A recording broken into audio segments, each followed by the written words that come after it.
Good evening. The opinions and statements voiced by our guests do not necessarily reflect the opinions of this network. Enjoy the shows. You are listening to WBHM Digital Broadcasting, Birmingham, Alabama.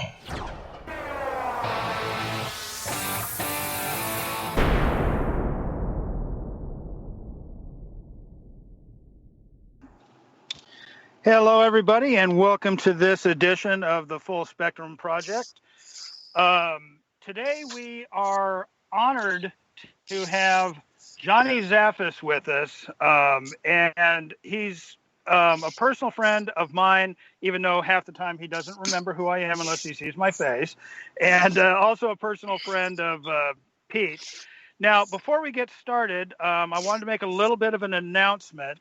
This is our last show that will be held on Saturday.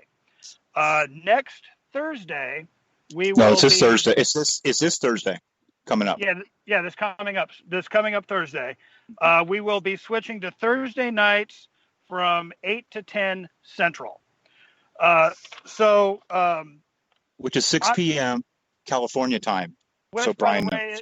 Yes, and by the way, that is the correct time. No, it's not, but that's okay. You know, Central time is wrong, and Johnny, I'm sorry, but Eastern time, we don't even understand that. So, anyway, I'm your host, Brian Clune, and I am joined by my co-host.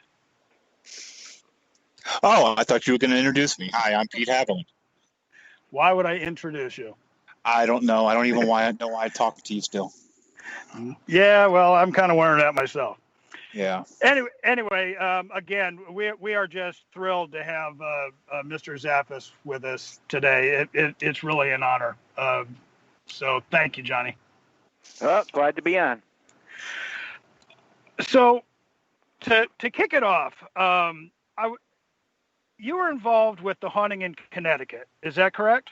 Yes, I was. Now, I remember you telling me something about the movie that they made about that, and I remember you laughing and wondering, how you ended up being a terminal cancer patient in the movie.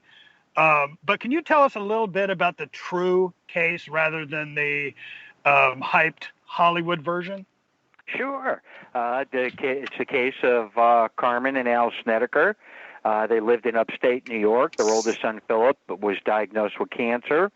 They, really didn't have too much money. Her husband had worked at a quarry. And one of the doctors made a suggestion to try 2 hospitals in Connecticut to see if they can get on the program and everything would be covered. And she did. And she had chose the hospital in the Southington, Connecticut area. Al told her to start looking for a place to rent, and she did. And she went to this one house in a beautiful area, a lot of rooms in it, and very massive. So Carmen kept going back and forth. Al checked to see if he could transfer down to Connecticut, one of the quarries down here, and they agreed. And finally, the transfer came through, and the entire family moved in.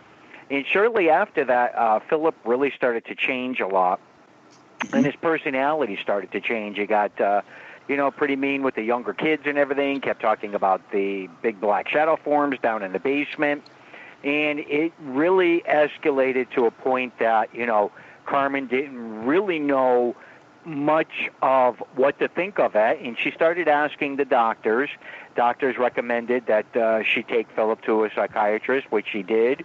And he basically was under the impression that the fact of it was that, it was just something he was going through because he didn't know if he was going to live or not, and just started developing this whole inner thing. Well, it just reached a point where things got totally out of control with Philip in the house and everything. I'm giving you the short version, or I'd be on here for 2 hours. That's okay. That's all right. I was going to say, we wish you could. But and it escalated out of control. He went after one of his cousins one night. They called an ambulance. They removed him and had him institutionalized. Now, up to this point in time, nobody else was experiencing things in the house. Shortly after that, everybody. And what finally did Carmen in is one of the nieces was being attacked. She went in with her Bible and rosary bead, went to read a passage, and a big black form came over them, and her rosary bead shattered all over the place. She called her local clergy in. They did, a couple of blessings. Nothing worked. She saw that my aunt and uncle, Ed and Lorraine, were lecturing locally. She met up with them. She had talked to them and set up the investigation and was involved with that case for 9.5 weeks at staying at that house. It was pretty intense investigation, very intense with what different people experienced. There was no one that didn't experience anything in that house. I remember watching that case on A Haunting. What was the one on that show? Was that fairly close to what actually happened? More close, and it was more accurate because Carmen was actually giving a lot of detail to the things that occurred and happened. And there were several different experiences that did transpire in there and never made it into the movie, never made it in to that, because I call the Discovery one a documentary, and it's actually closer to what actually occurred and the things that happened in that house. Now, again, just like any of the other movies or the TV shows or anything out there, you have the hype that goes along with it and things to get hyped up. But again, it's one of those types of cases that was super intense, but Discovery Channel doc was more accurate. Gotcha. Some of the things that weren't brought up. Johnny? Hello? What's that? I'm sorry. I'm sorry. I thought I dropped you. What were some of the things that were not brought up in the movies and the documentaries? Well, the different experiences that transpired, there were 3 or 4 different instances that I had in different areas in the house that would just totally blindside you, if you will. And, witnessing and just seeing different forms. There was a back hallway that led off to a couple of the different bedrooms, and there was a tremendous amount of activity that would occur in that area back there. Down in the basement was a very heavy area. Now, another thing that never gets covered that I always thought was very important is that Carmen left Philip institutionalized while all this was going on, and she did not let him know anything that was transpiring or happening in the house. And, finally, when they were able to get everything squared away, she went and had Philip released. And to this day, Carmen will still tell you she had a lot of guilt for not believing what he was telling her was happening in the house. So I think things like that, are so crucial and so important because, as we all know, a lot of times it's always one individual that gets targeted in a home and the other people don't experience anything. So it's a very common thing. Well, let me. I want to ask you this. I'm sorry, Brian.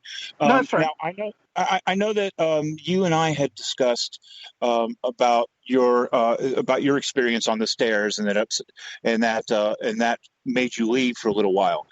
Now, and I know you've talked about that experience quite a bit, and I'm sure folks already know what that is. What I would like to know is that did your uncle come to talk to you to come back, and what did he say to you, if you could share it?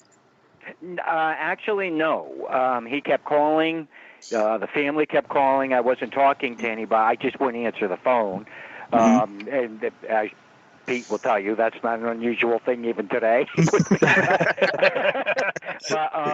again, finally there was Bishop Robert McKenna. He's a traditional priest, and Ed had reached out to him and asked him to give me a call because he knew me pretty good. And Ed knew I wouldn't refuse to get on the phone with him and just talk to Bishop about everything that occurred, everything that happened. And I told him at that point, I'm done. I'm just done with doing this stuff. And he goes, well, then you're basically letting it win. And I go, well, what do you mean? He goes, its intent and purpose was to scare you so that you would get out of doing this and you wouldn't help people. Are you going to let it win? And I remember saying to him, Bish, you had to put it that way, didn't you? And, he was right, and that's when the decision was made that I had gone back into the house at that point in time. Well, what were some of your concerns that that you were thinking about not doing this anymore after your It was getting too it was getting too close.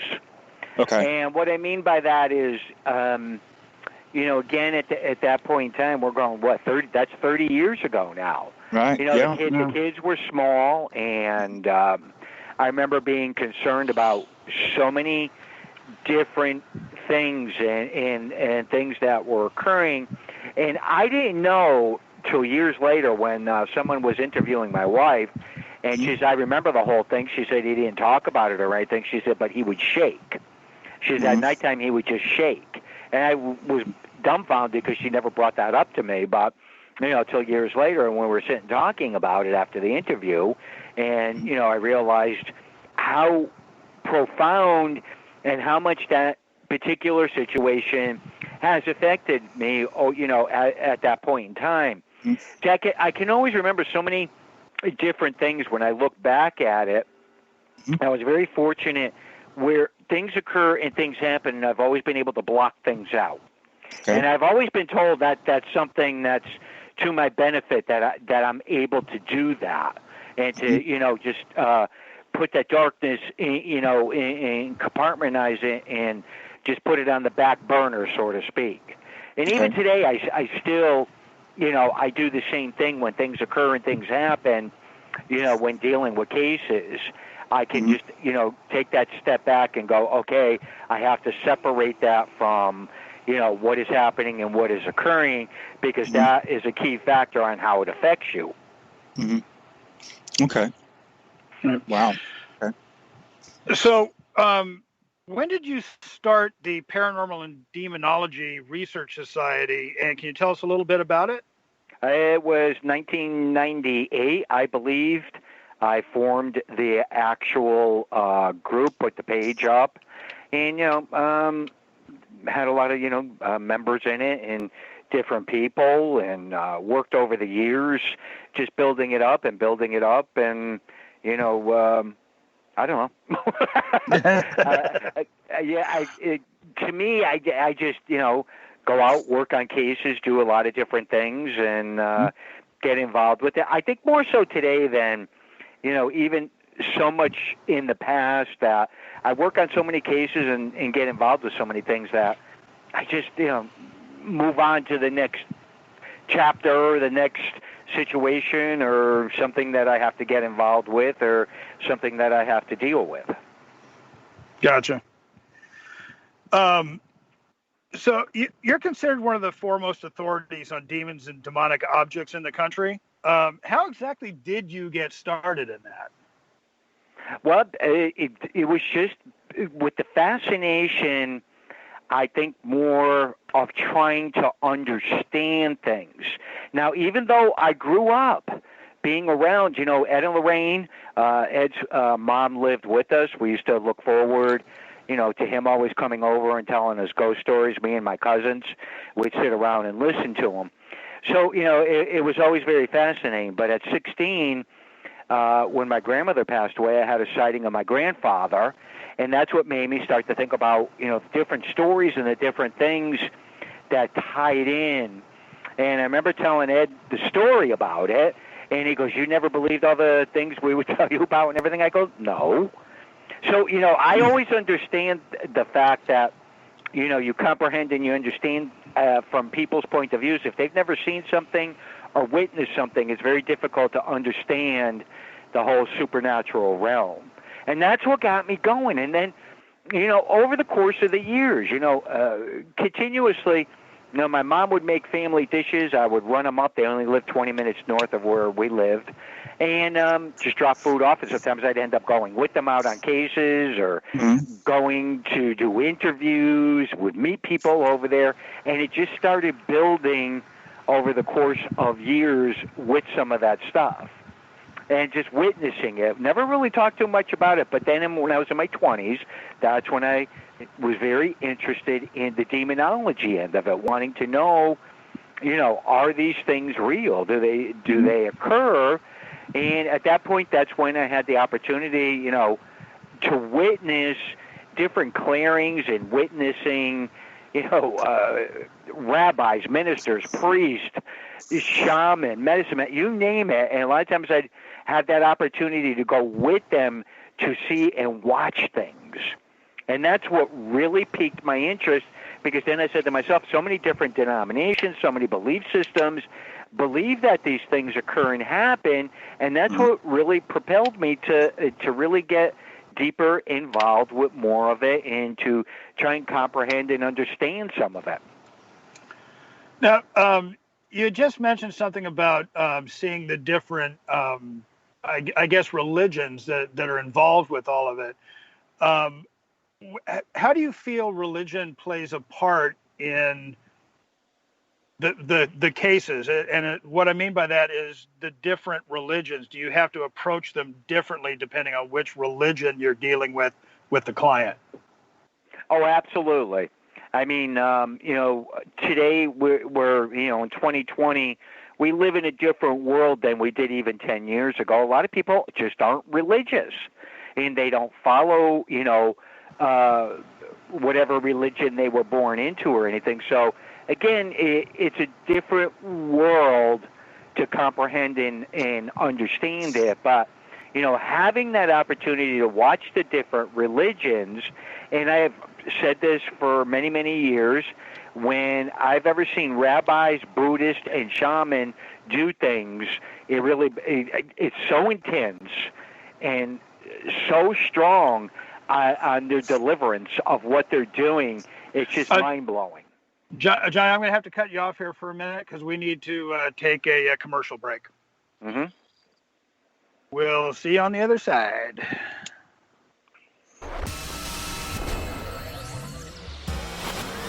You are listening to WBHM Digital Broadcasting, Birmingham, Alabama.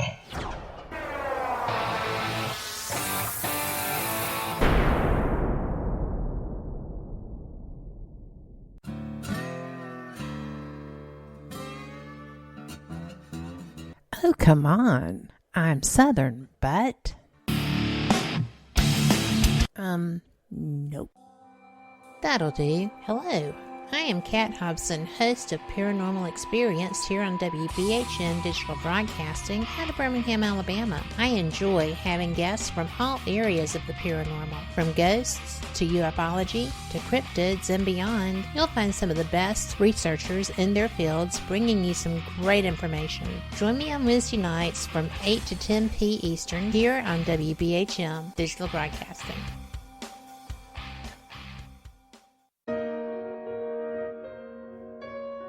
You are listening to WBHM Digital Broadcasting, the best in paranormal talk radio.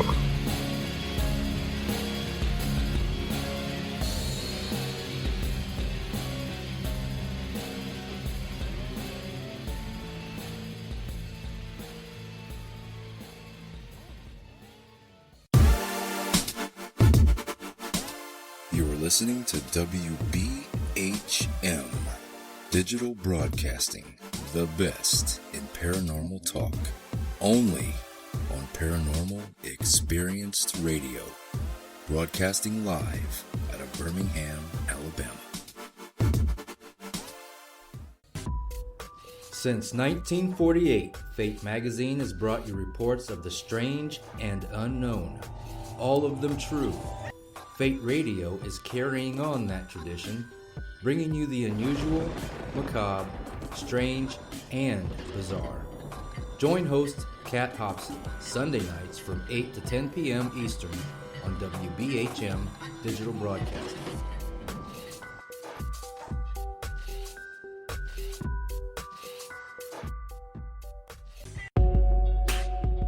You are listening to WBHM Digital Broadcasting, the best in paranormal talk, only on Paranormal Experience Radio, broadcasting live out of Birmingham, Alabama.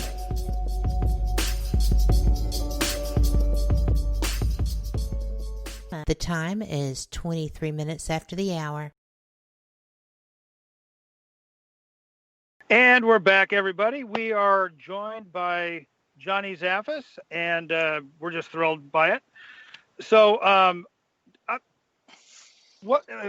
we were talking about the difference between religions in dealing with cases.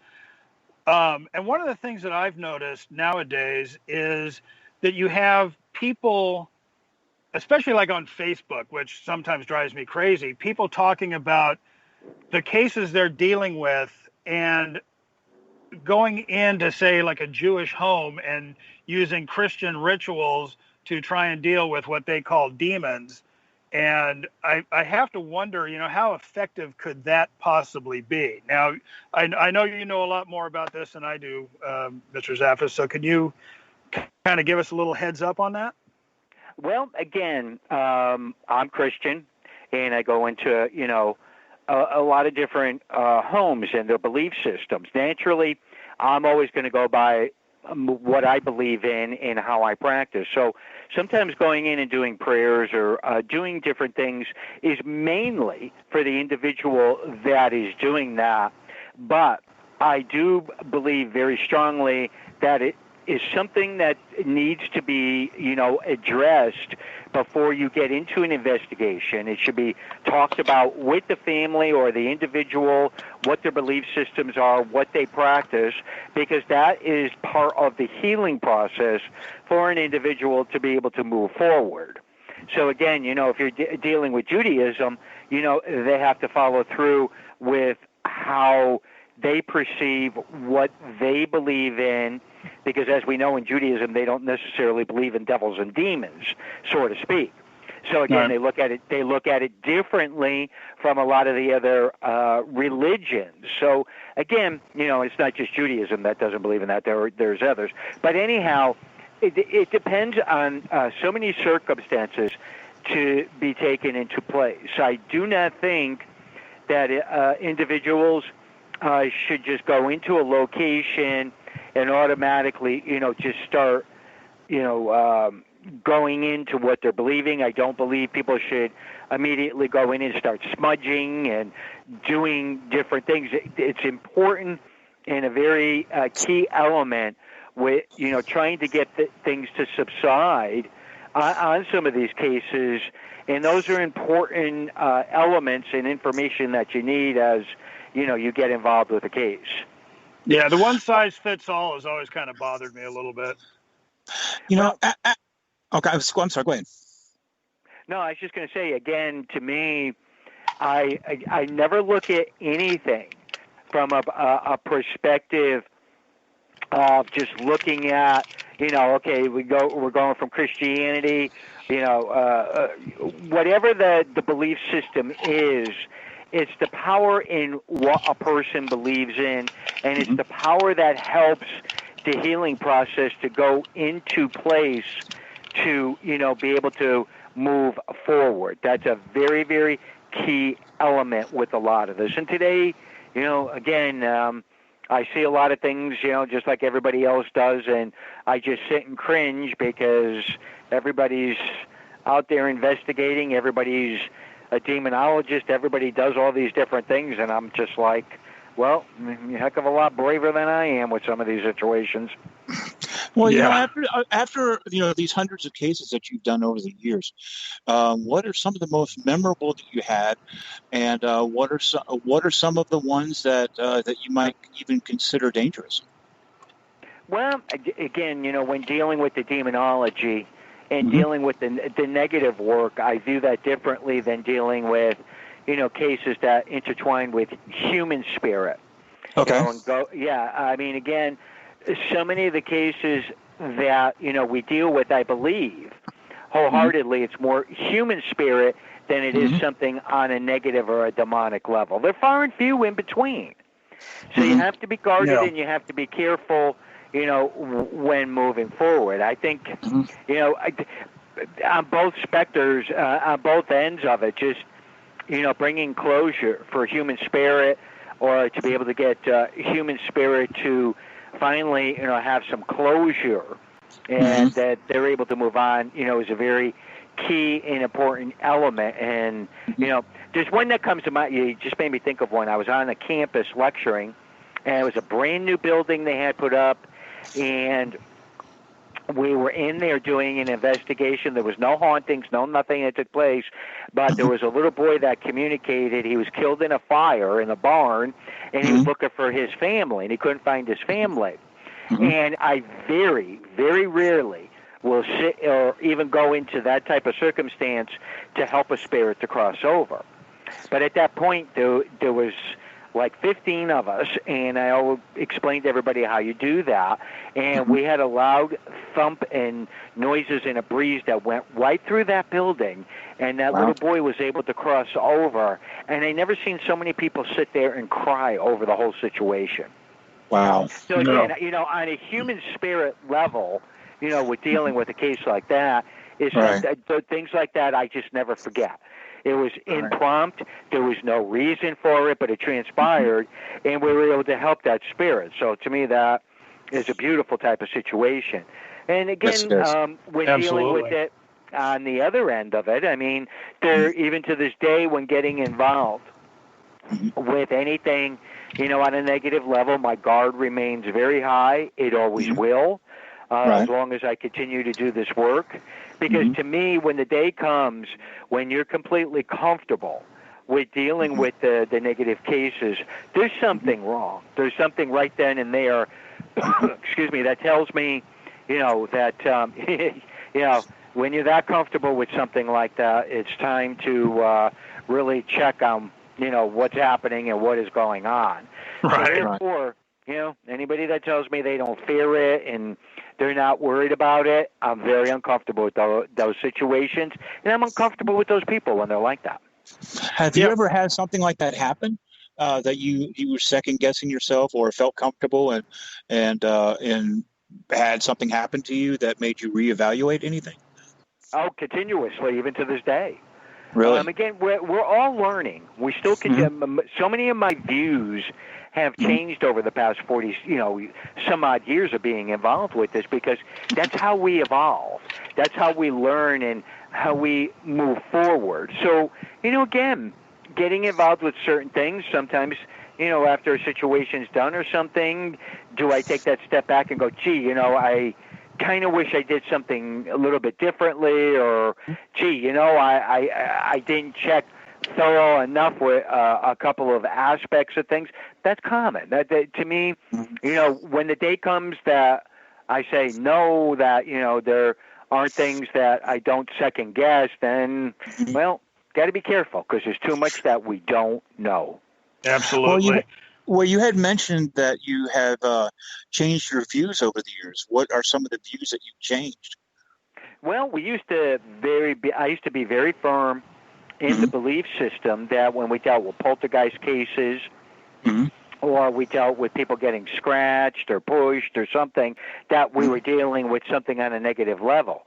When it comes into human spirit, if they were nasty in life and abusive and things like that, they're going to be like that as a ghost. Now, with poltergeist cases, to me, I still even find them fascinating to this day. To witness and see things like that is just phenomenal. But I don't necessarily always think that we have something negative occurring. It's psychic kinetic energy that's building up, and these certain individuals learn to tap into it and get things to break, get things to move. And you could go in, you could bring the Pope in there, and it ain't going to do any good. So, that's true. It has to run its course, and then, you could bring closure to that case. So, I mean, that's just, when you look at the big picture, to me, that's important, that you're able to look at that, because, again, with poltergeist cases, I always refer to them now as psychic kinetic energy. Is there a possibility we got something else twisted in with there, that could be causing some of the other elements? Oh, absolutely. Absolutely. Yeah. Now, if you don't mind, I want to backtrack just a little bit. You had mentioned when we were talking earlier how it seems like everybody today wants to call themselves a demonologist, and that every single case nowadays seems to involve a demon, when, like you were saying, it's most likely just a ghost who just is mean. For those who just automatically assume demonic, what would you tell them And, what should they look for to determine whether it's demonic or whether it's just a butthead ghost? Well, just the fact of investigating, talking to people, finding out, history, finding out, a lot of the different elements that could be tying in with the case. It's a very difficult thing to tell a person whether, just randomly, it's not demonic by somebody telling me something. Right. So, I'm guarded with a lot of that. I think the biggest thing I get the biggest kick out of is hearing from people I've never worked with, never heard of, calling and asking me for the nearest exorcist in their state so they can call them to come over and do an exorcism. No, it doesn't go that way. Yeah. You'd be surprised how common that is now. And I'll go, no.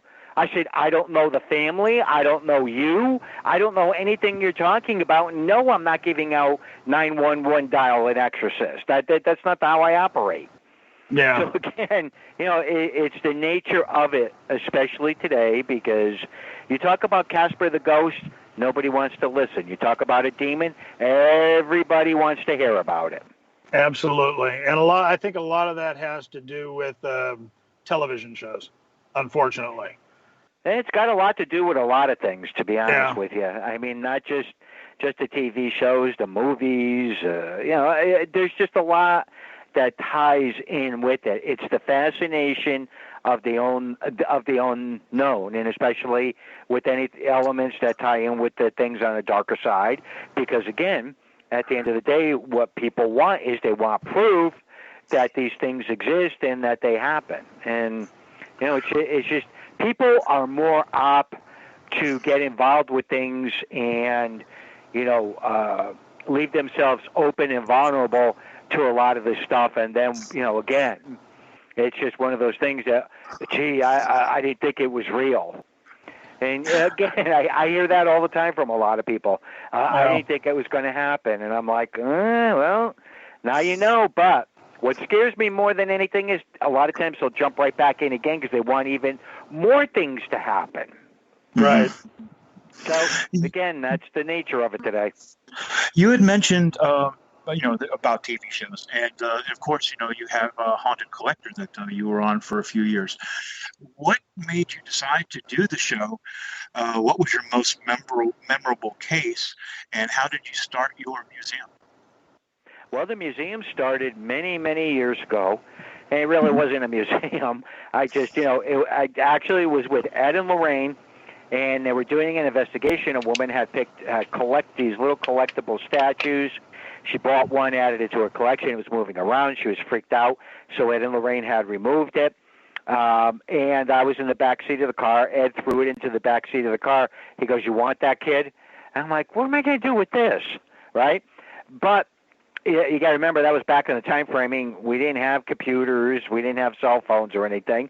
So naturally, that piqued my interest, and I just started picking up books and just started to read about a lot of the haunted items and cursed items and went, there's really something to all that. And that's what really got me more involved with it than I would honestly say anything else. And again, Haunted Collector, how that came about was I thought it was super cool, super interesting because it was something different. Yeah. And people would continuously say, well, every case you do, you find a haunted item. Hello, it's Haunted Collector. And we're not going to go in and do an exorcism case on Haunted Collector. No.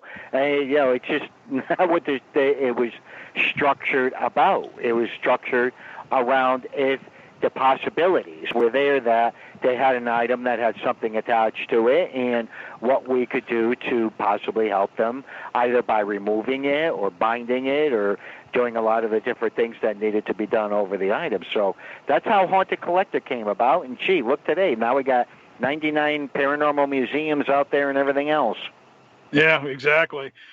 So what are some of the things you have in your collection that are of special note? It's always a tough question for me to answer that because there's so many different things that represent it's hard, and it's something I should be able to answer 1, 2, 3. But I think just more of the items that are more on the negative level. I respect the energy from a different perspective than I do from something that grandma might be attached to. But it's hard because there's so many items that are just a part of the museum. Again, the running joke with me, I'm 64 years old. How many 64-year-old men do you know that collect dolls? I'm probably the only old man out there that collects dolls these days. But well, if you're continually dressing them and combing their hair, I would be worried. Yeah. Just out of curiosity, do bobbleheads count? I don't think I have any. I know there's a couple in my office that friends of mine made that look like me, but no, I don't think I have any bobbleheads that are haunted. Yeah, I may have one I might want to send you, but we won't get into that. Yeah, well, if you sent it to you, it usually makes its way back. Yeah, unfortunately. Yeah. So just out of curiosity, do people send you things for your collection that they believe are evil or possessed? Oh, all the time. Yeah, you have to remember a lot of times, especially over the past several months, as many of us, aren't out venturing around and getting involved with things. I mean, again, I work on cases continuously. Right now, most of my work is done by phone.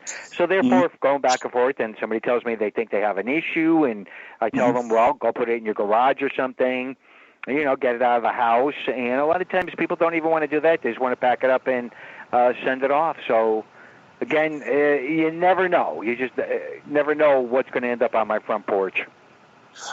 How do you determine if something is haunted? Well, again, a lot of times, if you get EVPs near an item or, you get hot, cold spots or, different things, can associate with an item. Now, an item cannot be possessed, but it can have energy attached to it. Again, too, the simple fact with some of these situations where people tell me, gee, I brought this doll into the house and this is when everything basically had started. And now that I think about it, it was just, those are key things that I look at a lot of times. And it depends on what an individual wants to do, how they want to handle it to be able to move forward. So how do you handle things within your collection and not have all of these items that possibly have an attachment? How do you deal with them while they're in your collection? There's continuous bindings, rituals, prayers, a lot of different things that are done over the museum. Now, the funny thing is, everybody said, gee, being confined right at this point in time, I would think, that you'd have a lot of activity. Believe it or not, I very seldomly go into the museum at this point in time. My office and stuff is on the upper level of the barn, so I just come in right off the back of the house into the barn. But, again, that is continuously done over the past several months. There really hasn't been anything, going on that I've been too concerned about or haven't paid attention to any activity or anything. So, but there is a set way of doing it. Of doing things with the items before I do actually put them into the museum. There's a smaller barn where I have a lot of the things that are done with the bindings and the rituals and things over it before I actually bring them into the big barn. Have you ever brought a piece in that activated anything in your museum that you did have activity that lasted for a little while? Not that I'm aware of. Okay. I've had people tell me that over the course of years when they're, walking around, especially gifted people, and they would say, geez, I feel something over here, or this feels different, blah, blah, blah, blah, and I'll go, gee, I didn't even say anything to you about it, and there's a new item that was placed in that area. So a lot of times I'll pay attention when people say things like that. But, knock on wood, so far I haven't had anything major ever happen in the barn yet. Yeah, I think Pete, hold on a minute. I think I'd be afraid to have a museum like that. It'd be like a paranormal time bomb. Anyway, we have to take another break now, so we'll take this back up on the other side.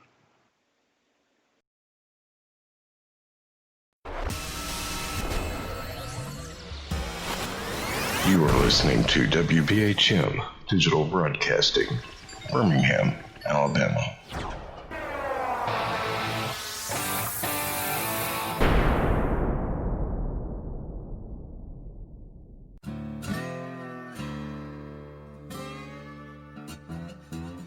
Oh, come on. I'm Southern, but... nope. That'll do. Hello. I am Kat Hobson, host of Paranormal Experience here on WBHM Digital Broadcasting out of Birmingham, Alabama. I enjoy having guests from all areas of the paranormal, from ghosts to ufology to cryptids and beyond. You'll find some of the best researchers in their fields bringing you some great information. Join me on Wednesday nights from 8 to 10 p. Eastern here on WBHM Digital Broadcasting.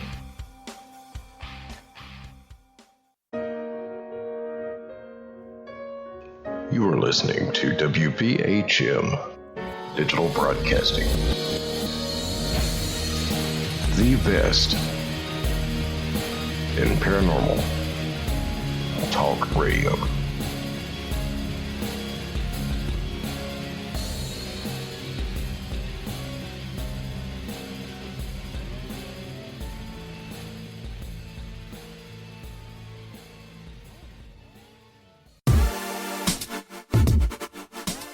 You're listening to WBHM Digital Broadcasting, the best in paranormal talk, only on Paranormal Experienced Radio, broadcasting live out of Birmingham, Alabama. Since 1948, Fate magazine has brought you reports of the strange and unknown, all of them true. Fate Radio is carrying on that tradition, bringing you the unusual, macabre, strange, and bizarre. Join host Kat Hobson Sunday nights from 8 to 10 p.m. Eastern on WBHM Digital Broadcasting.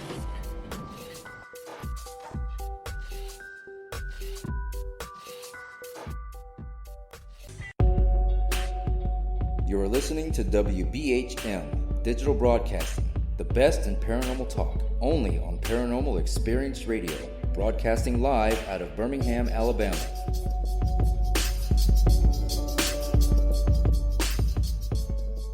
The time is 23 minutes after the hour. All right, we're back with the Full Spectrum Project, and we've been speaking with Johnny Zaffis. So we were talking about your museum. So I hope you don't mind, but I kind of want to switch gears a little bit and talk about something from your aunt and uncle's museum. Okay. With the movie Annabelle and the whole thing surrounding it, and the fact that now people think that Annabelle is this extremely hideous, ugly doll that isn't even close to the real Annabelle. What are your thoughts on what they did to the doll with it in the movie? I don't know what the reasoning was. I don't know if it had to do with trademark and copyright. One of the scenarios I heard is that they felt the original Annabelle doll wasn't creepy enough. It had to be a creepy doll. Right. But, Okay. Trust me, she's creepy. Oh, yeah, no, I know. Yeah, I have one over here that somebody gave to me saying that they thought it was haunted. You know, a lot of people have been saying that. I've dealt with several different people that had purchased a replica of the fake Annabelle doll, thinking there's stuff attached to it, and who knows? Who knows? You know, it's a hard thing to say, but I don't know. To me, I would have been more scared and more intrigued by seeing the real Annabelle doll, just for the simple fact that it looks just so innocent, doesn't look like it would ever do anything to anybody, and, you know, it's wreaked all that havoc over the course of years. Right. So again, you know, but that's my opinion, and as we all know, any of us that are in the paranormal field, once Hollywood gets involved with something, it's going to change dramatically. Oh yeah. Oh yeah. Well, I have a question about Annabelle. Now and trust me, I'm not trying to be any way negative or anything. It's always been a question for me. Now, Annabelle, having been as active and as dangerous as she was reported to be, how is it that you can place her in the glass case and not have anybody else affected, being glass? Well, the only thing I could say to you Yeah. at this point is the simple fact that I can remember, as far back as I can remember. Okay. And you know, I'm going back a long time. That's fine. I do not ever recall seeing Ed or Lorraine Warren ever take that doll out of that case. I do remember. I can remember this, that this is clear as day, because she built. Lorraine had that case built for Ed as a surprise. And he was gone for an entire week. She was like a little kid in a candy store. I could still remember it, her talking about it and blah, blah, blah, blah. And she said, it's a cool case. It's a cool case. She said, that has to go into it. And I remember her pointing to it and referring to Annabelle.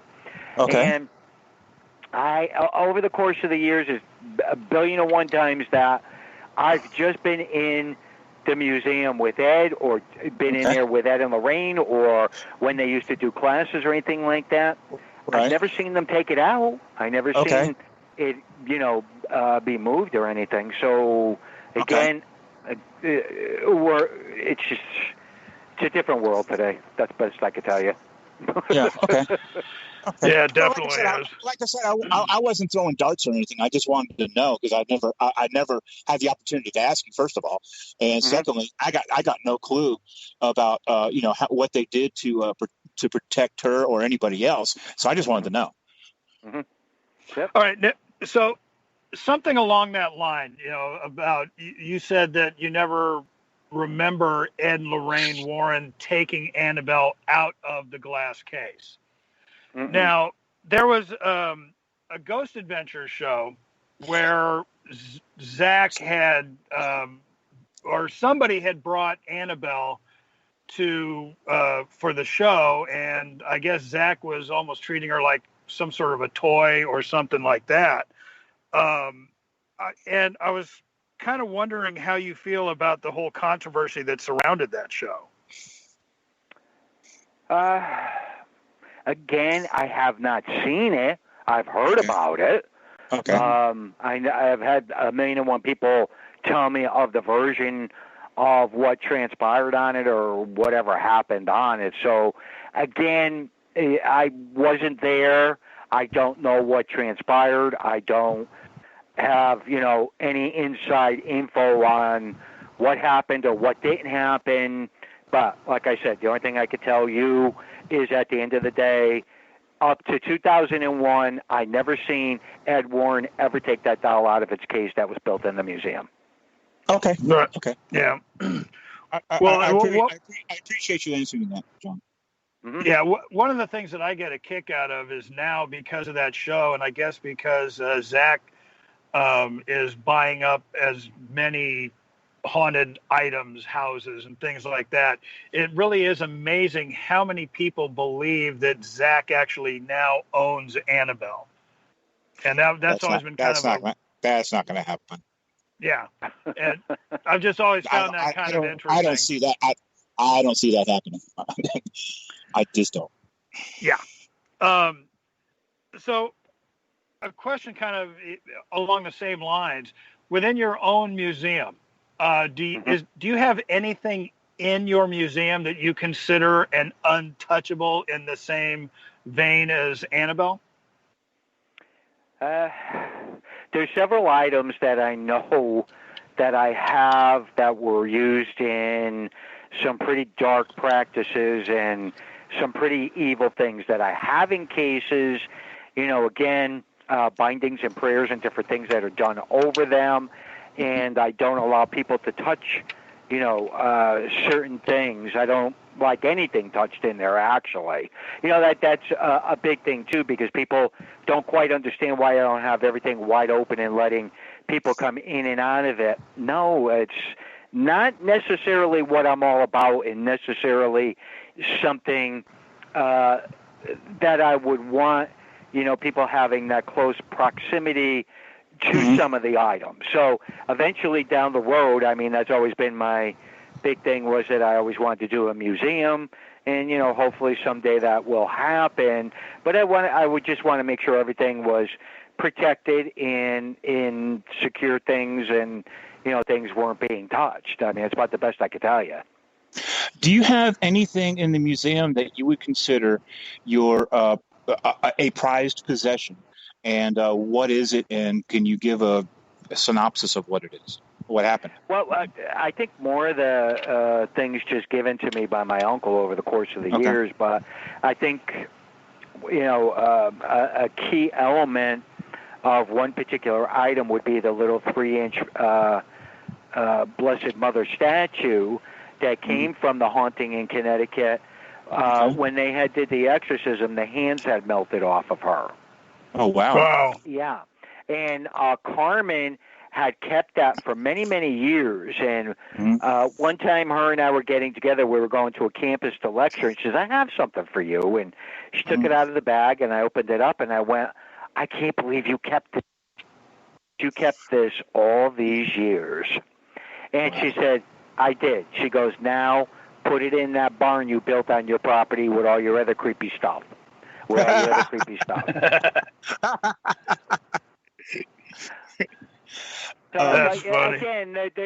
a lot of different things, and people get comical.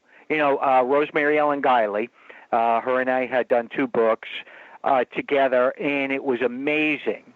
She would walk around in the museum with me, and same thing. She would ask me certain questions. And I go, no, this item, no, that item, no, this item, no, that item. And she would turn and look at me, and she goes, only women do that, John. Guys don't do that. and she would laugh.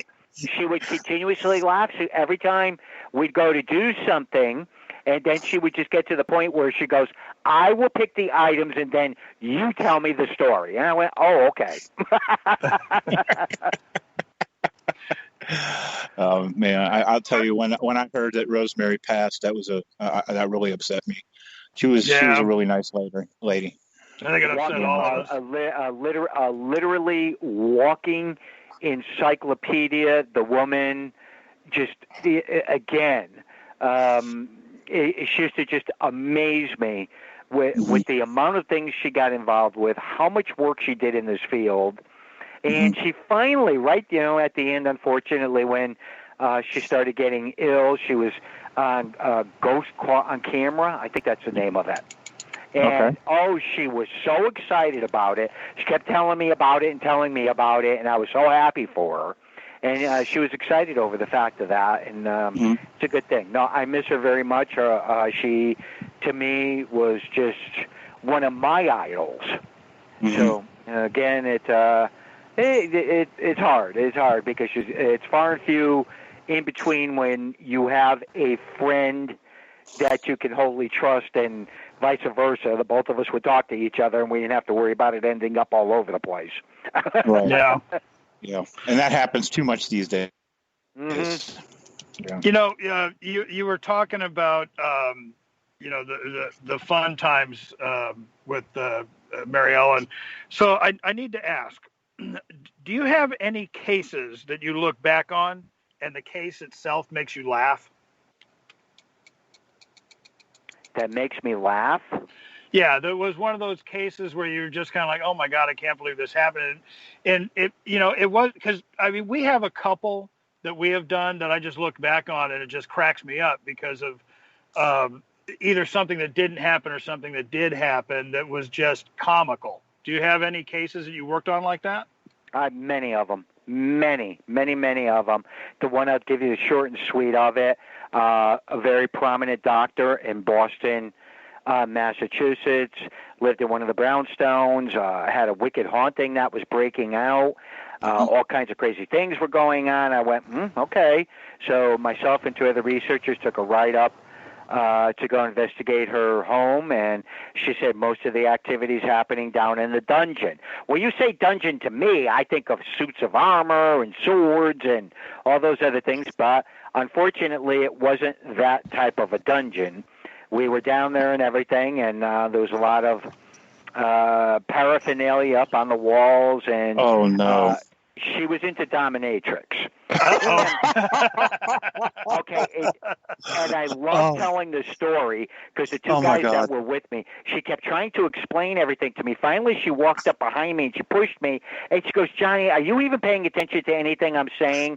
And I looked at her and I go, what do you do with some of this stuff?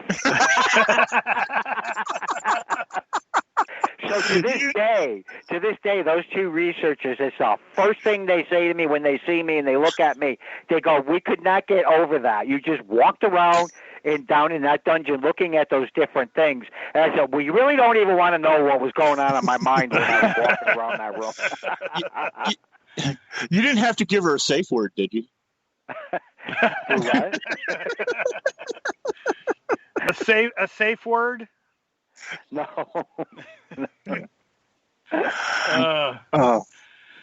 Well, listen, I know you could only be with us for an hour, so we better let you go. But Johnny, seriously, you have no idea how much we enjoyed this. I mean, seriously, I hope you'll come back at some point because it was just fantastic talking to you and get your insights on a lot of things. So I want you to know that I definitely appreciate it. I do too, John. Thanks for having me on, and everybody be safe, be cautious, be guarded, wear your damn mask.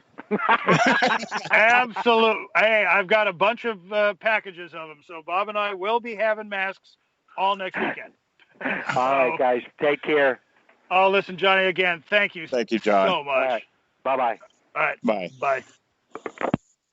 All right, so now I see we are joined by Angie Mole.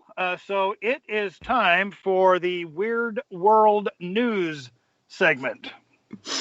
Hey, y'all. How are you? Known as Angie's World. Angie's World. How are y'all doing? We're doing great. And now I'm thinking about when you're going to kill Pete for using that term. So she's going to find me first. If y'all are willing to, see things through my eyes for a little while, then I have the name of a great psychiatrist for you. Unfortunately, you're not the only person that suggested that to me. Go figure. Yeah, I know where you live, Angie. Be nice to me. Sure. But I would love Pete, to have a visitor. Well, I was going to say, though, Pete, she's a race car driver. She'll just hop in her car and speed away. Yeah, I know. Well, I also have a really big diesel pickup and a Jeep, so I may just run over you. Run them over? Yeah, there you go. Yeah, but abominables bounce, so I'm not really worried about it. Oh, gosh. I would never run over you, Pete. I love you. Okay. Hey, Angie, you're back on the Christmas card list. I want my money back, Angie. Yeah, about that. It's already been appropriated. You lost it. It has already been invested in something. Okay. All right. So what do you have with us or for us today? Okay. Well, let's start with something a little spacey. Okay. So they found a potentially habitable planet like Earth and they were able to directly image it. It's in a solar system that resembles our own. It's 300 light years away and has 2 giant exoplanets that are orbiting a young star, much like our sun. You don't think it's a parallel universe, do you? Me? No. Okay, I'm just asking. No, I don't. And the thing is, the images I have seen of it, obviously they're not very detailed yet. But it's impossible to figure out what it is for someone like me looking at it. So there is an optic called the Very Large Telescope. That's its official name. Wow, they didn't waste any science on that. No, they didn't. I was waiting for something like long in Latin. They didn't have the grant money. Oh, okay. So it's a pirate looking glass. Yeah. The European Southern Observatory is in the Atacama Desert in Chile, and that's where the telescope took the images of the star that's located and the planets that are located in the constellation of Musca, which is Spanish for the word fly. If you didn't know, I thought that was kind of funny. You're making up words now. I thought it was a Greek dish. No, that's moussaka, dude. Oh, sorry.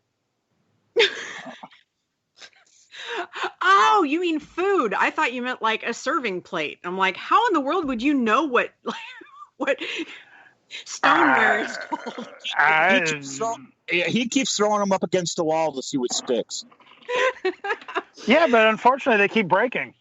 Yeah, I know. That's what happens when you don't throw mud. Oh, no comment. Paper plates. They're bricks. The star and the planets are they believe they're about 17 million years old. And they believe that those planets are gas giants, meaning that they are composed primarily of gases. You talked to my wife, didn't you? Not recently. Gas pockets, yes. Oh wow. Okay, that one didn't stick. Brian, quit writing for me. No. Okay. I couldn't access the full study because, academia and elitism and, normal people don't need to read scientific papers. So I'd be interested to find out what scientists hope to learn and how they want to study it now that they have the actual direct images of it. Okay, cool. But I couldn't read about it in the paper. So, I'm not bitter. No, but we're not. No, not at all. So we should have had it. On Merseyside Beach in Ainsdale, UK, a 15-foot long creature washed up on the shore. Okay. Since Wednesday morning, people have been speculating as to what it might be. Witnesses are saying the badly decomposed creature looks like it's a mishmash of random animals. One man said it has flippers, fur, looks like it could be giving birth, and looks kind of like a whale that had eaten a horse that had eaten a dolphin. There is no discernible head, and people suspect it got tucked underneath as it washed up. But no one has tried moving it. Did they ever think that it might look like that because it's decomposing? You would think. There were people who, there were a lot of witnesses that had made statements, and most of them were smart enough to approach it from upwind. One woman who had a lot to say did not. She didn't make the smart decision, and so she had really nasty things to say about it. And I'm sure she added to the mass too. Probably. I did see pictures of it, and it's not really from a great angle. It kind of looks like they were taken in the middle of the day in like overcast conditions, so the contrast isn't great, and it's kind of hard to tell. I don't have any theories of what it could be. At first I thought it might have been a walrus or something also, and then I realized those were rib bones, they weren't tusks. I don't know. the University of Liverpool has marine biologists they capital THEY. They contacted University of Liverpool marine biologists, and an official from Natural England arrived on the scene but was unable to make an ID and was unable to do anything with the animal because I guess it was just that one person, and no bystanders were willing to lend a hand.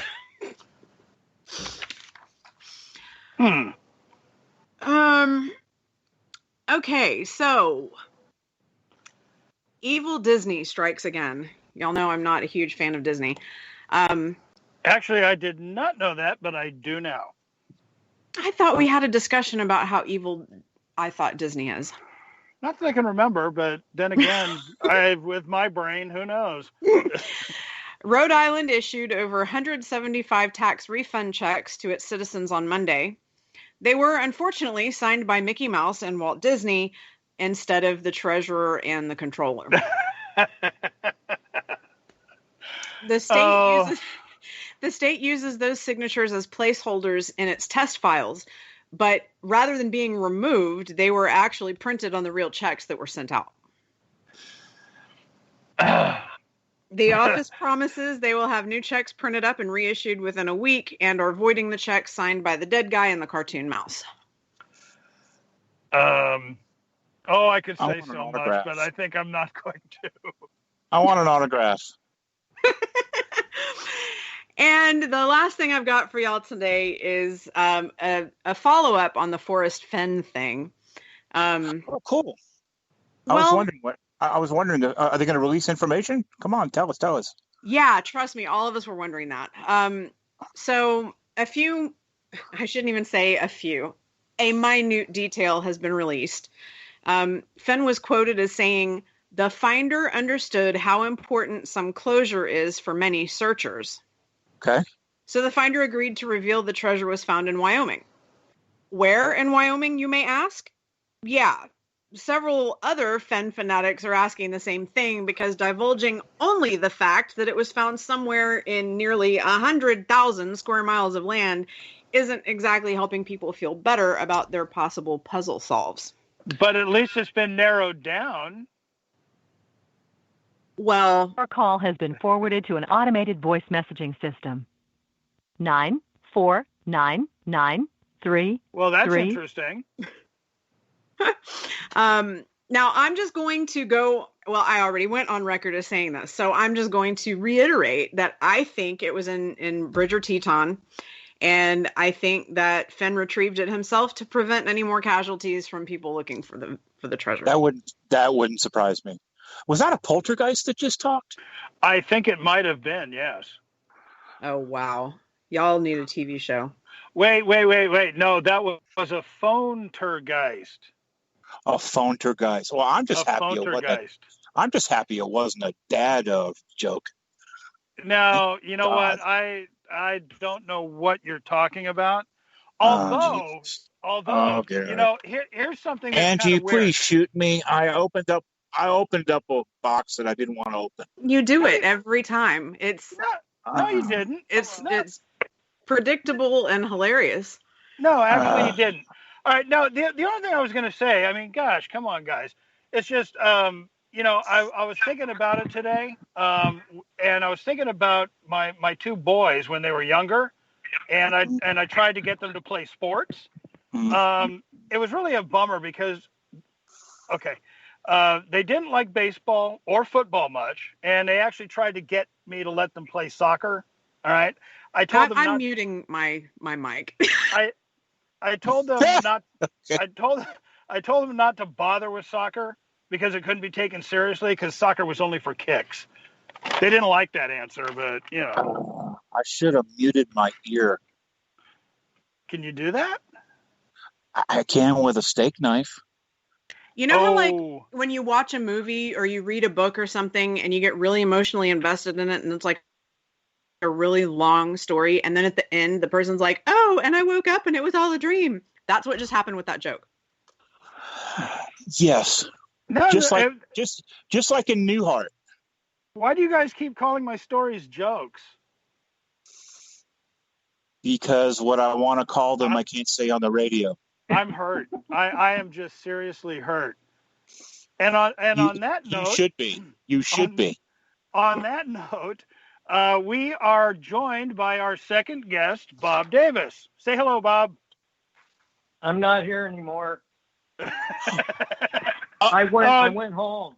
That's terrible. I was going to say, now come on, you should be used to those by now. Uncle Bob. I am. How is everybody? How the hell are you, Bob? Hey, Pete. Hey. Next time you think about putting him on for a co-host, call me first, and I'll tell you, you only need like him and no guest. Hey. You'll be set, man. You forget, I've been running a radio show with him for, 15 years? Hey. You know what? You said you were signing out and going home. I think I'm signing out and going home. You guys are just mean. All right, so I was about to tell you guys that I'm really excited to have my partner on today, but now I'm not so sure. Are. Yeah, no, you still are. All right. Yeah. So just so everybody knows, we brought Bob on to talk about his new book, Ghosts and Legends of Alcatraz. Now, the book came out. Our new book. The book came out last September. And so far it's been doing really good. And the Alcatraz itself, for some people who may not know, has a long history, even before it was a prison, of strange and weird occurrences other than just the hauntings that are involved with the prison itself today. Okay. Yeah, I'm gonna actually let you cover the ancient history. Well, if we get you just know that stuff better.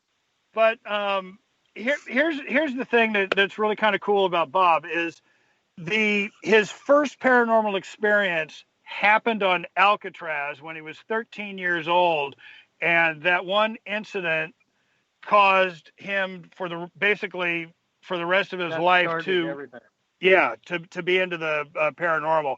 So why don't you explain to our listeners, what happened to you back then and when you were 13 years old? Sure. I'm sure some people have heard it, but a lot of you probably haven't. But in a nutshell, like I said, Brian said, I was 13. We were just there for a day tour.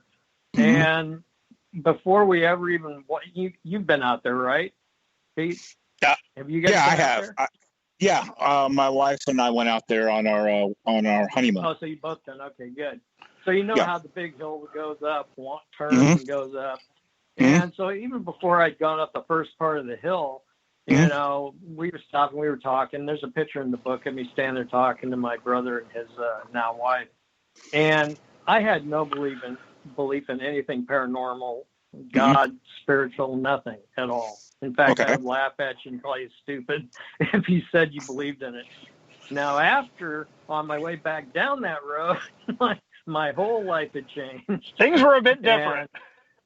It was totally different, And the first book that I saw when we got back to San Francisco, we walked by a bookstore, and in the window was something really similar to our first book, which is, Hollywood's historic haunts.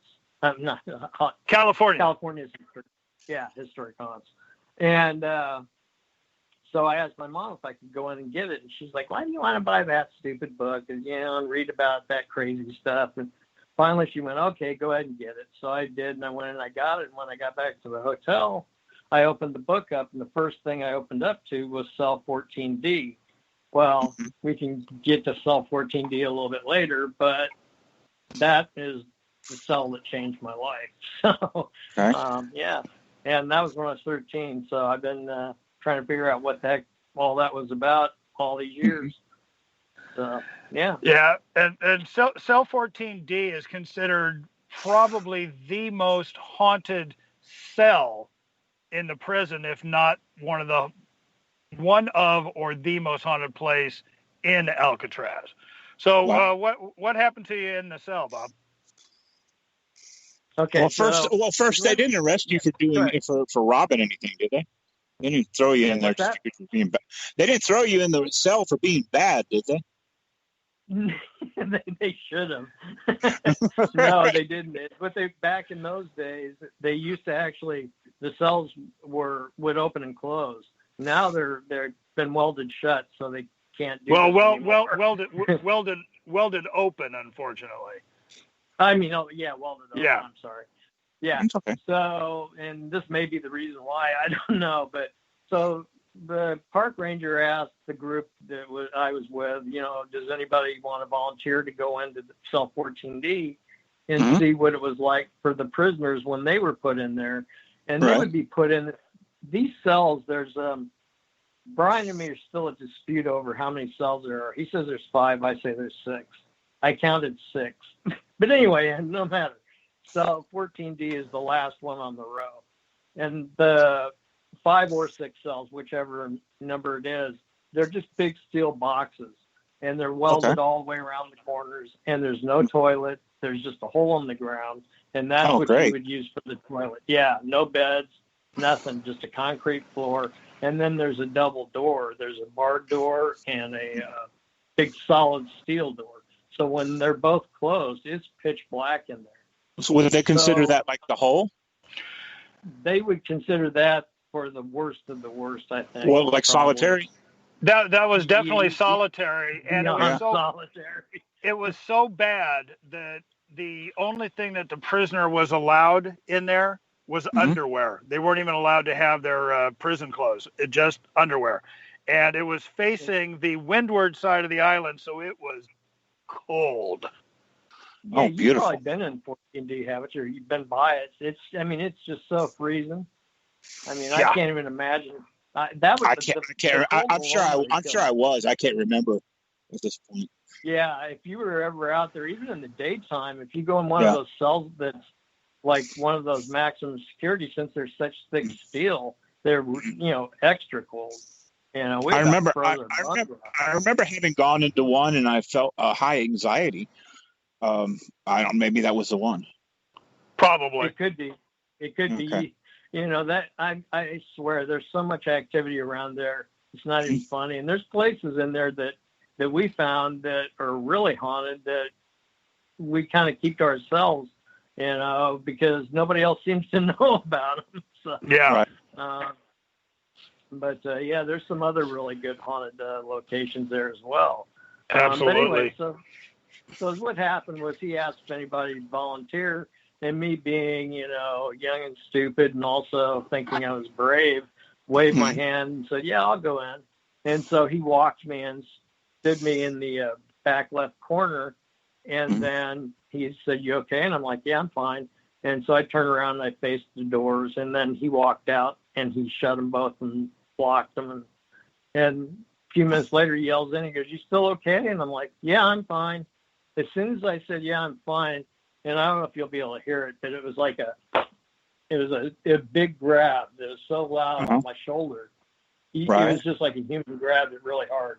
And at the same, seconds after that, or at virtually the same time, this gruff voice goes, you're mine, like that. And a 13-year-old boy in a jail cell does not want to hear that. No. Yeah. Well, nobody does. I mean, who would? Yeah, good point. Yeah. So I ran. You sure it wasn't Brian? It wasn't Brian. I didn't know Brian. You sure? Back then, okay. I may have, but I mean, I would put money on it. I mean, he hangs out in weird places. From what actually, it might scare little kids. I was going to say, actually, it might have been Wyatt. So might have been. That's who I'd put my blame on, Wyatt. Yeah. No, he's the evil spirit that roams the island. Yeah.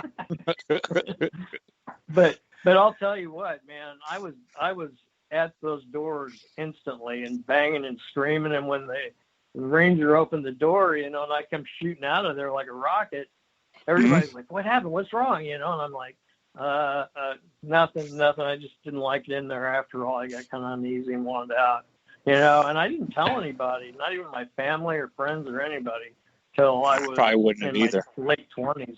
Yeah. And because I didn't know what to say, it's like, here you don't believe, and then all of a sudden you're face to face with it, basically. Locked in the jail cell.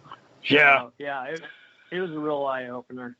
Well, here's one of the things that I found kind of interesting. I mean, I've heard that story a few times, but during research for the Alcatraz book, are you guys? I know you are, Bob, but are you guys familiar with Don Staggs? Pete? The name sounds familiar, but I don't recall. Okay, well, he's fairly well known in the paranormal community, at least out here. He does speaking engagements and things like that. Okay. He had sent a story to be included in the Alcatraz book, and as we're reading the story, Bob's like, "Dude, this is my story." Don had almost the exact same experience happen to him in cell 14D. I mean, really? right down to having his shoulder grabbed and hearing your mind. I mean, it was really bizarre. But that happened, if I remember right, Bob, didn't what happened to Don happen like 5 or so years later than when you had yours happen? Yeah, something like that. And then it also happened to Max Moya, almost the exact same thing. Oh, that's right. And I'm not sure.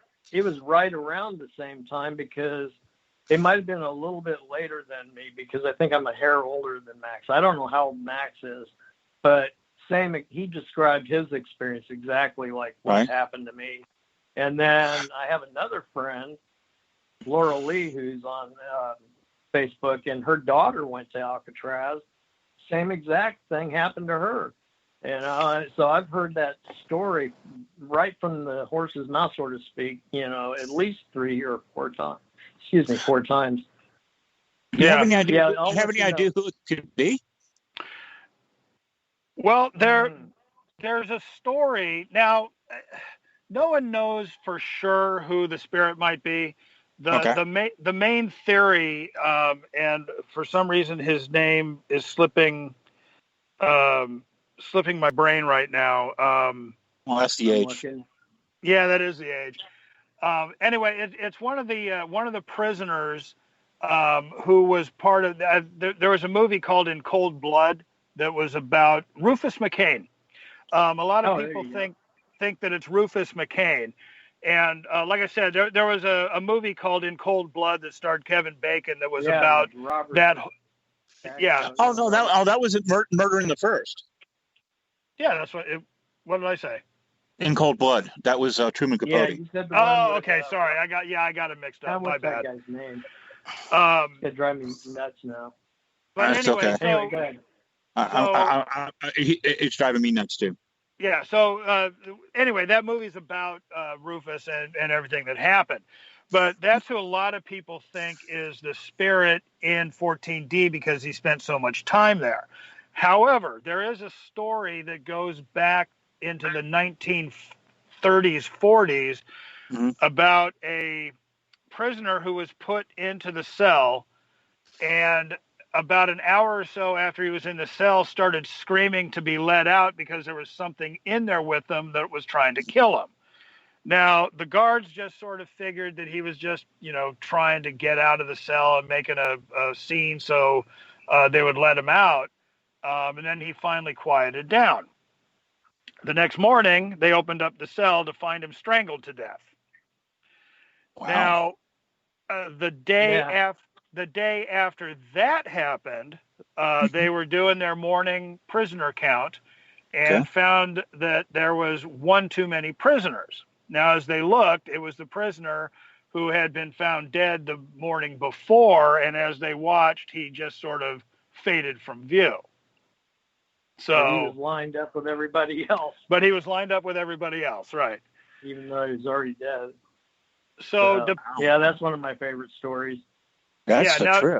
Now, depending on which story you believe, if you believe the latter, that means that there was something in that cell long before the first prisoner died in there or had any kind of paranormal experience in there, or, so you kind of have to decide which one you want to believe. Either I mean, which time period you want to draw from for you. Yeah, exactly. To put in there, because I mean, Well, it's been so many different things over the years. That it could be Native Americans, it could be Spaniards, it could be Civil Right. War, guys. I mean, it's just unreal. Well, dealing with place memory, I mean, that's a possibility that it could have been anything. Wow. Okay. Yeah, because there was so much stuff that happened there. Yeah. Yeah, I don't know. Yeah, whatever. But I don't know of a residual haunting having ever killed anybody. So it would definitely have to be intelligent. Yeah, exactly. That's what I was thinking. Yeah. And how many residual hauntings grab a 13-year-old boy by the shoulder and whisper your mind? Yeah, that definitely was not residual. I don't think. Although, I mean, who knows what all is entailed? I mean, maybe residuals can do that, and we just haven't figured it out yet. I don't know. Maybe because so many people, that have had the same thing happen. Maybe that is a part of residual haunting, and we haven't ever really explored it, and maybe we need to. But whatever it was, it really, yeah. Yeah. All right. So getting back to the hauntings, Bob and I were lucky enough to spend 2 nights on Alcatraz. I believe the first was in 2009, and then the second was the following year in 2010. So if I remember right, we didn't really have a whole lot of activity the second year. And a lot of that had to do with Ranger John, who just hated paranormal investigators. And he just loved running them around, trying to wear them out so they'd go to sleep early. Yeah, I mean, that was really funny. He takes us onto the roof of the prison, and he's walking us around going, so this is the roof. We don't have much happening here, but, we're going, okay, why are we here? It was just, it was really kind of amusing in a sad sort of way. But it was, but then it turned out to be cool because that's where the England brothers, went across and shimmied down the side of the building. So, not many people get to get up there. So it turned out it was a lucky break after all, I guess. Yeah.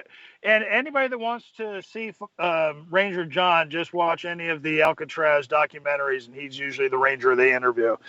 But the first night, the first night we were there, we had some of the most amazing paranormal incidences. You want to explain some of those, Bob? Well, yeah, that first year we went, we went when it was Brian, me, Ash, and Laurel, who were our other team members at the time. Ash has since passed on, and you probably know. And Laurel moved on her own direction. But at that time, it was the 4 of us out there. And it just seemed like we tend to go, people call us planet antisocial, because we tend to disappear from the rest of the groups, and it's because we really want to do investigating. We don't want to, we're not there to socialize as much, although we will, and we're happy to. But, we also like to get our investigation time in too, since it's such a rarity. And my God, it was Alcatraz. That's what I mean. It's such a rarity to get out there and spend the night on there. So we didn't want to wait. Dude, you spent the night there? Yeah, we slept there. Yeah, twice. Yeah. All right. Well, we did until 14D. Yeah, but we didn't actually sleep either time we were there. We sat there and watched. I'm sorry. No, it's okay. I remember being there, and I remember having gone down into the showers and gotten really, really weirded out in there. There was something there. My wife and I kind of got in there. We looked at each other going, this ain't right. And then we left. Did you all ever experience anything there? Well, I've always had a weird feeling in there. Isn't that where they used to stick Al Capone to play his banjo, Brian? Yeah, that and supposedly Al Capone is still heard playing his was it a banjo? Banjo. Yeah. Yeah, it was a banjo. he's still sometimes heard playing the banjo down there. Oh, wow. Yeah, that's what I was thinking. Yeah. So that may be, you might have been feeling Scarface. I don't know. Yeah, and believe it or not, the reason that he would do that is after he was shivved in Alcatraz, he was scared for his life, and he was also losing his mind due to syphilis. Right. But he would actually go down there to practice the banjo because he was part of the Alcatraz prisoner band. Oh, okay. So, Well, I was always trained if I heard banjos, I was to run the other way. Me too. all right, you know what? Now, good one. Now, thanks, guys. Now I got Brian runs towards them. That doesn't surprise me, Bob. That doesn't surprise me. I was going to say, now I got to figure out how to come up with the money to get a banjo. Oh, Jesus. Oh, I'll get you. We'll get you one. Ah, cool. Well, why don't you get a Kermit costume and then play It Ain't Easy Being Green? Wait, what was that? Bob, I missed it. Bob, I don't know if it's worth repeating, but I told him to get a Kermit costume and play It Ain't Easy Being Green on his banjo. Oh, no, it's worth it. Hey, I want to Bob, see that. Bob. Yeah, no. You sure do have a purty mouth. Oh, God. I'm hanging up now. If this wasn't an actual show, It's one part of the contract. I apologize, Bob. That's all right. I know it's not your fault. I can't control him either. I've given up. Yeah, I think everybody's given up at this point. If you don't give up after this long, it was a great place. And then there's another active place that was really cool. And when you're walking up the very first part of the uphill, and there's that big arch and the cannon is in that archway area. Yes. Does that ring a bell? Okay, yes. If you go look straight across from the room the cannon's in, there's a room on the other side that's empty. It's just like a little doorway. And if you go in there and you look at the floor, there's like a little square barred off area. And if you look down in there, it goes way the heck down in there. Well, that was the very first part of the original part of the prison that was ever used for a prison. Is that correct, Brian? Yeah. Did I get that basically right? You got that completely right. No. All right, I get a star. So I guess it was Ash, Laurel, Brian, and I. We just decided. I don't know if we decided hey, let's just go check some other areas outside or what. But it wasn't. Yeah, we right, and that's exactly why so many people had spread out into the prison itself. We decided to go ahead and find another location to see, if there were any spirits there. Yeah, well, yeah. So we get down there and we go in that little room, and I don't even know what made us. Because at the time, am I correct? You didn't know what that was the original. I had no idea. Right. So I don't know what made us start yelling frigging questions down there, but we started getting audible answers back and EVPs as well. Yeah.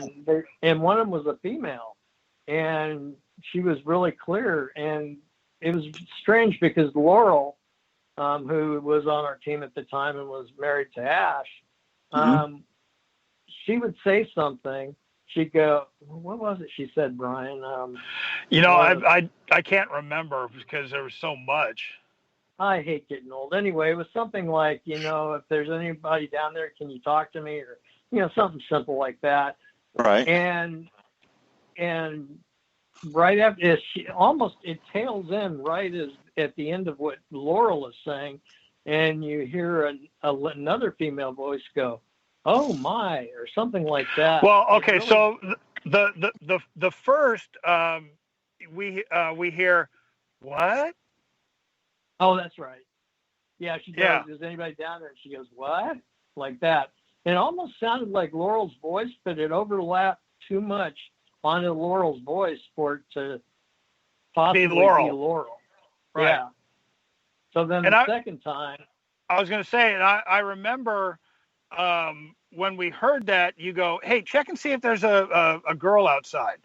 And so I went out to look, and there was nobody anywhere near there. No, we were starting to pretty soon. We were running all over the place looking for people. And the other lucky thing was it wasn't the time of year where the seagulls, are there for mating. So you didn't have all that seagull noise, in the background. So it was really quiet, which is pretty darn unusual and very lucky. So we didn't have any of that interference. And so we got some pretty good EVPs of this voice, a couple of times. I think we got her the following year, didn't we, Brian? Yeah. Okay, we did. Okay, so the first year, Brian was drinking. Hey, watch it. The three EVPs we got from the first year was her initially saying, with this in a surprised voice, "What?" And then Laurel continued after that to, ask, if who you are, things like that. And we hear her go, "Oh my God!" Like she couldn't believe there was somebody down there trying to communicate with her. Right. Yeah. And so the next year we decided. Hey, Brian. Yes? I need to stop you for a second. We need to pause for a break. Oh, okay. Absolutely. As long as it's about us.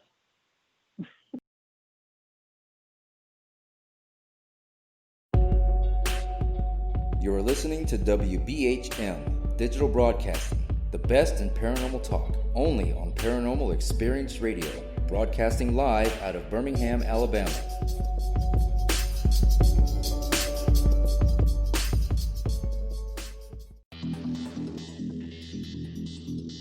Several U.S. presidents are on record talking about the UFO mystery. Yeah, Presidents Jimmy Carter, Ronald Reagan both had UFO sightings of their own, but the current presidential campaign might be the first in which UFO disclosure has been championed by a major party candidate. DIA, CIA, it moves around, is operating a program to train psychic spies to spy and use their powers against Russia. John Ronson writes about this in The Men Who Stare at Goats. The first known sighting of a ghost took place right after Abraham Lincoln was assassinated in the late 1860s during the administration of Ulysses Grant. Project Paperclip, Clinton releases it all in 1998. Possibly the unequal cooling of its surface. I say, do you still think it's a meteor, Professor? I don't know what to think. The metal casing is definitely extraterrestrial. It's a place where UFO hunters and scientists gather to examine paranormal activity in the region. Some of the documents, this is bringing Nazi scientists into the United States to work here. So we fought against the Nazis, and it's not, this again is not a revelation. As early as 1947, 1946, we knew some of this, right? On the paranormal, will we see U.S. President Barack Obama's foreign policy go intergalactic in a quest for gold stolen by aliens? We'll tell you at least how the White House responded to claims the chief executive has been teleporting to Mars. But let's get to today's Capitol account. UFOs, hauntings, psychic abilities, conspiracy, ESP, cryptozoology. There are many things that remain unexplained in the inexplicable world around us, and we're talking about them here, looking for answers on WBHM Digital Broadcasting, Birmingham, Alabama. The truth is out there. Thank you for listening to WBHM Digital Broadcasting out of Birmingham, Alabama. The time is 23 minutes after the hour. All right, folks, we're back with the Full Spectrum Project, and we're joined by Bob Davis, and we are talking about the extremely haunted Alcatraz Island and our new book, Ghosts and Legends of Alcatraz.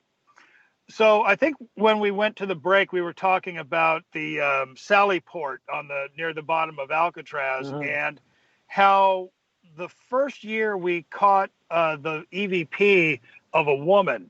And then the second year we caught the same woman talking. However, because Bob, Ash, and Laurel were making fun of yours truly, I was trying to set up a video camera, and I was which they should have made fun of you, by the way. Yeah, quiet. You have to once in a while. So, like I said, I was trying to set up a video camera in one corner of this little room, and Bob, Ash, and Laurel were in the opposite corner near the hole in the floor that led down to the original holding cell. And they kept looking over at me and going, "Come on, hurry up, Brian Buell."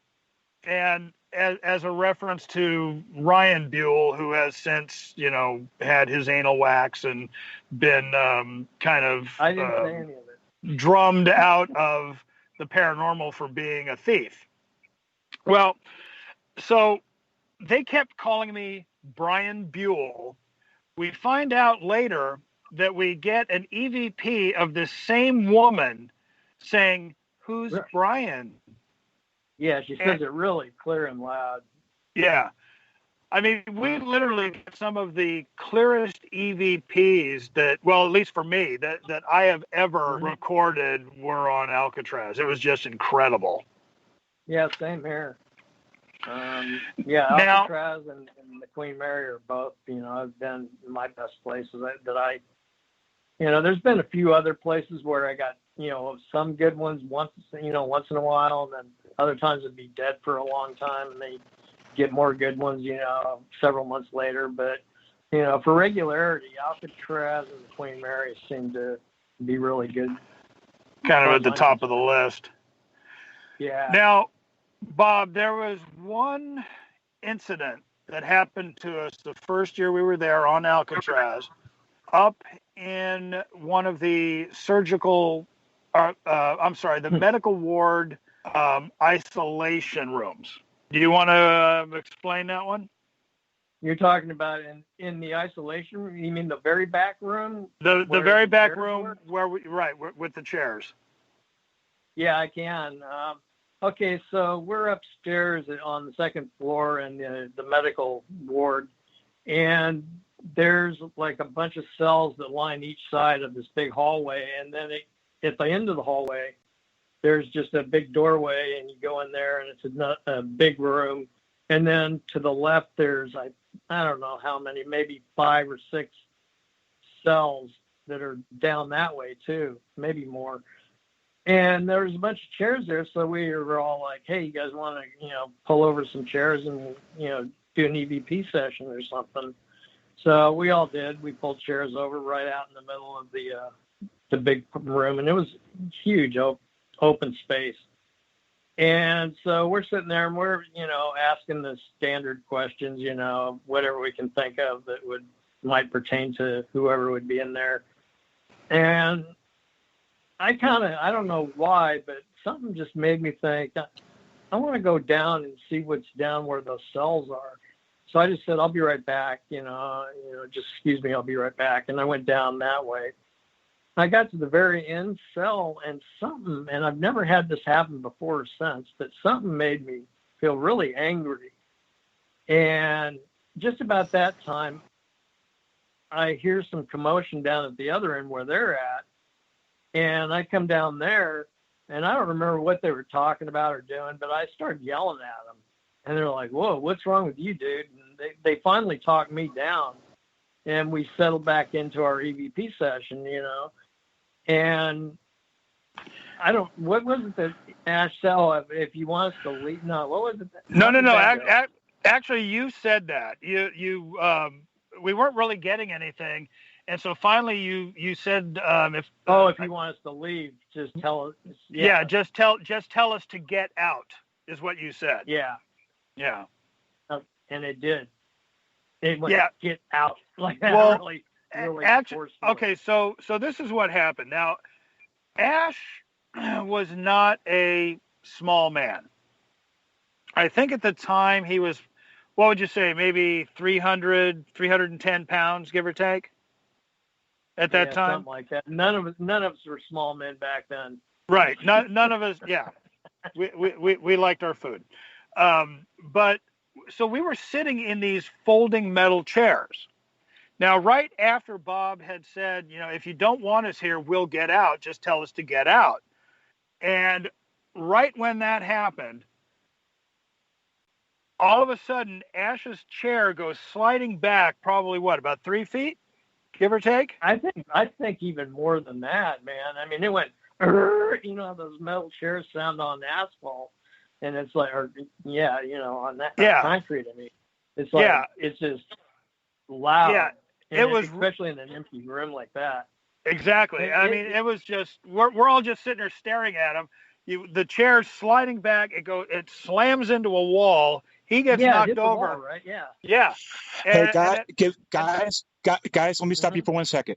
I just want to remind everybody that we're listening to WBHM-DB radio in Birmingham, Alabama. Go ahead. All right.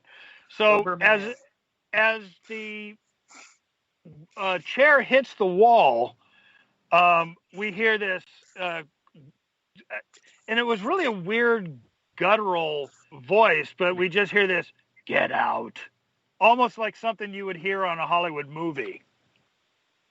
It was just really kind of like, and guess what we did? That, and you heard Ashley losing his friggin' oxygen rapidly. Yeah, exactly.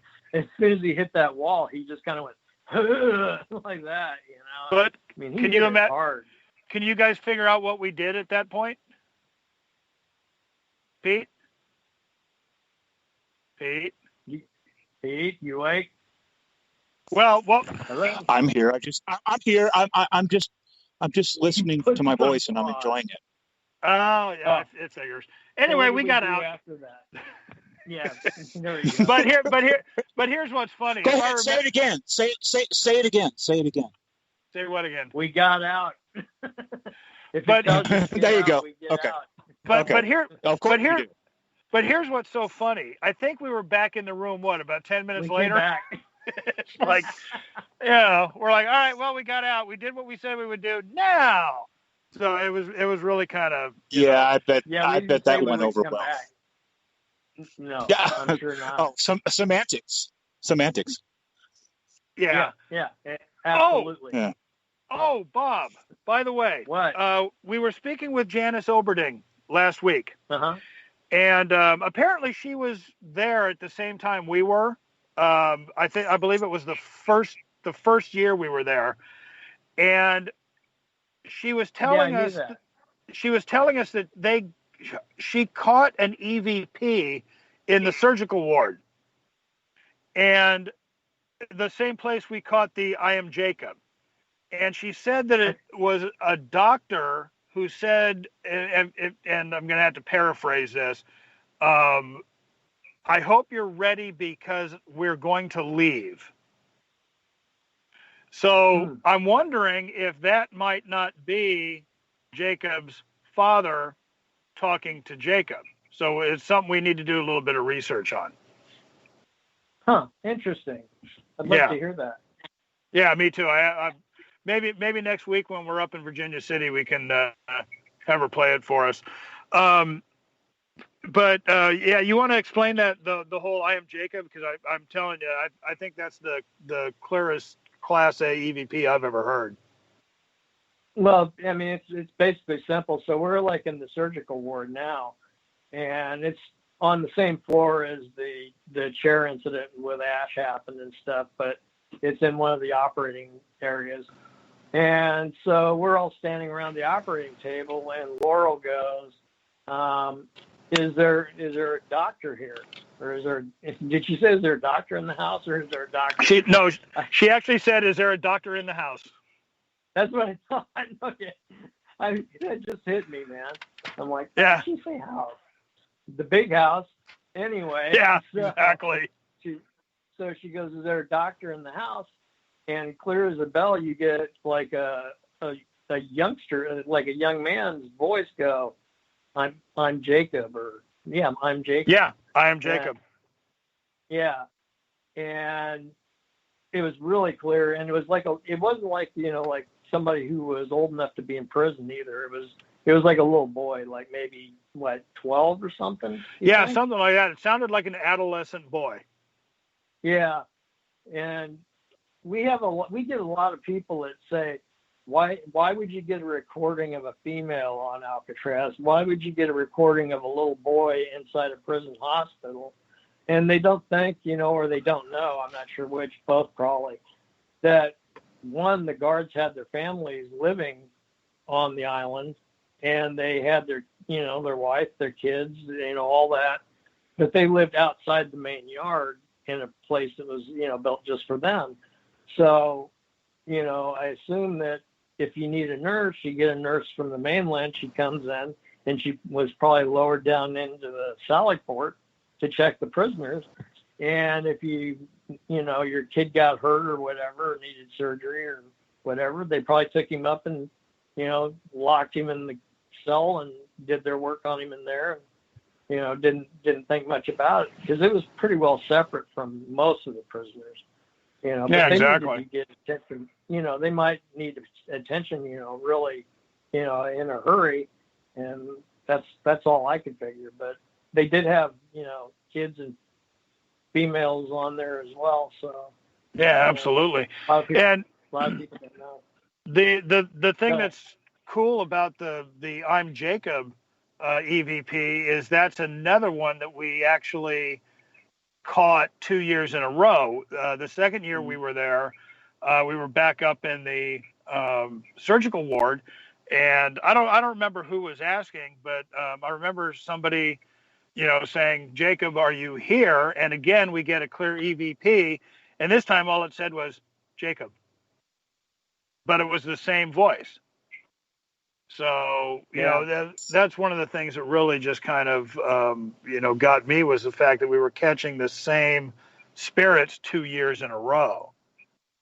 Do you think that it could have been another spirit that was presenting himself as a child? That's always possible. He'd be presenting himself, I think, as the same child, but yeah, that's always possible. How will we know until we're on that side, I guess? But yeah, exactly. Yeah, it was interesting though, because it sure sounded like. Now, Bob, we did have the first year we were there, we did have sort of an amusing incident happen when we went back to get batteries. You want to tell the folks that one? I'm trying to remember what you're talking about. When we went about the you mean late in the middle of the night? Uh-huh. And we went back to okay, yeah, I gotcha. Okay, so yeah, we were up in the infirmary, at the time, and everybody's batteries were pretty much going dead at this point. So we're like, hey, let's all go back to the cell, to 14D, and get some batteries, and then we'll go back out. So as we come down out of the infirmary and around the corner, and you're looking down cell 14D, or cell 14, I'm sorry, the infirmary block, not the infirmary, the maximum security. The cell block, yeah. Yeah, sorry, I forgot to mention too, my voice just sometimes goes out since I've been sick. So if it just cuts off, that's why. But anyway, so as soon as we turn the corner and we start walking down there, we look at all the jail cells, and they're 3 stories high, Brian, or 4? 3 stories, yeah. And virtually every cell had a flashlight hanging on the bars of the cell. It lit, and all the investigators were asleep, and we were the only investigators that were still awake and investigating. and it was like what 3 o'clock in the morning or 3. Give or take, yeah, 3:30, something like that. But And, I mean, wow. here's one of the we things were cracking up. Yeah, we were cracking up because we're thinking, okay, every single person on the island, other than the 2 rangers, are paranormal investigators, and every single one of them had to have a nightlight in their cell. we just about fell out laughing, man. You know, and we're just kind of like, oh my God, big bad ghost hunters. It was just oh my God, that first year we stayed up for what 40 some odd hours. I mean, it was wow. We did 3 investigations, I think, in a row without any sleep. Yeah. So it was like we were definitely. And then when we went back after the Alcatraz investigation to Ash and Laurel's apartment, we got back and they start reviewing evidence right away. And I'm like over there passing out, you know. And then they got the I'm Jacob thing, and they're like, "Wait, Bob, come listen to this." And so I'm like, "All right, what is it?" And so I come dragging over and listen to it, and I was like, "Holy cow, that's really good, man!" And so then I perked up and started listening. But it's like, that was a long. That was really funny. At the time, Ash and Laurel were living in Pleasanton, California, which is just, you know, what, a half an hour, 45 minutes from Brian? San Francisco. Yes, Brian. Yes. We're almost a minute up onto it, man. Yeah, no, I'm keeping tabs. Okay. And it was the same thing. You know, we were all falling asleep. They caught that EVP. We all perked up, and I think we were up for the next 3 or 4 hours reviewing, and none of us were tired anymore. All right, so we are going to have to close the show now. Bob, I just wanted to say thank you so much for coming on, and hopefully you'll have us back again, or we'll have you back again. God, okay, my brain. I'll have you guys back anytime. Yeah. All right, so this was our last Saturday show. So please join us. We're going to be moving to Thursday nights from 8 to 10 Central. And next week, we are going to have Miriam C. Davis. She is the author of a book about the New Orleans Axeman murders. This should be a great show. So I know we're really looking forward to it. So if you know, please join us, and it should be a fantastic show. 8 to 10 Central on this network, and we hope to see you then. So until then, I'm Brian Clune.